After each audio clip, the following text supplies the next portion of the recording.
Barka da zuwa Alhidaya TV YouTube channel. Idan wannan ne zuwanka na farko, muna buƙatar ka danna subscribing sannan kuma ka danna alamar ƙararrawa ta yadda za a rika sanar da kai dukkanin wani bidiyo da zarar mun ɗora. Yau kuma za ku saurari takaitaccen bayani ne daga bakin Sheikh Sani Khalifa Zaria akan halin da duniya da al'ummar musulmi suke ciki. la yughayyiru ma biqaumin hatta yughayyiru ma bi anfusihim. Allah bai jirkita mutane abinda yake ba su sai sun jirkita makaninsu. To kowa ya sani, da mai hankali da mara hankali, da mai wayo da mara wayo, yana ji yana gani cewa an saba ma Allah kullum, kuma ana saba masa kullum, saba masa ake. Abubuwan da ake yi a halakar da wasu al'umma da yanzu ya zama ado, shine liwaɗi. Waɗansu abubuwan da aka yi aka halakar da wasu mutane saboda wannan yanzu ya zama ado, shine tauye mudu.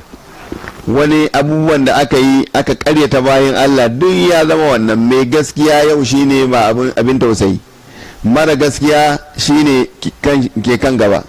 In ka iya cin amana kai ne shugaba, in ka iya zabga karya kai ne shugaba, in ka iya ha'inci. Alamomin dai munafikai da annabi ya ce ayatul munafiki salasatun, ayan munafiki guda uku ne: idan haddasa kazaba, in yayi magana ya karya; wa idza wa'ada ihtilaba, in yayi alƙawari ya saba; wa idza utmina, in an bashi amana khana ya ce. To waɗannan abubuwan guda uku in baka da shi yanzu ba za a baka mulkin ba.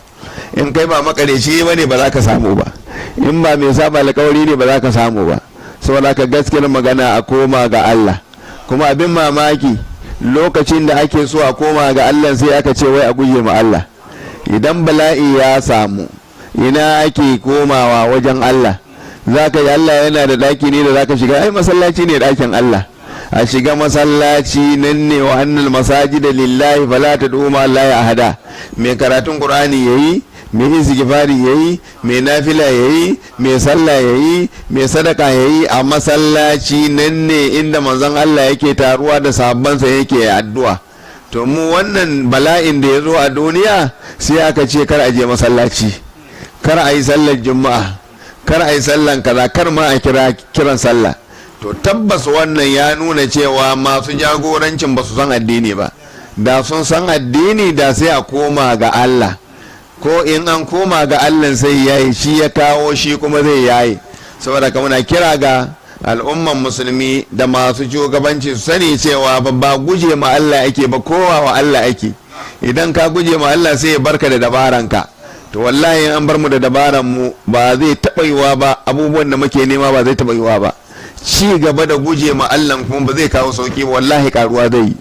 Idan aka gane aka koma ga Allah, aka ba mutane dama su koma ga Allah, to nan ne za a samu sauki. Idan ko ba koma ga Allah ba, Allah yana kallon mu, bismillah. Kai dai ka koma ga Allah ko a dakin ka, kai ta zikiri kai mene. Waɗanda suka ce kada a je wajen Allah ka bar su da Allah, yana ji yana gani.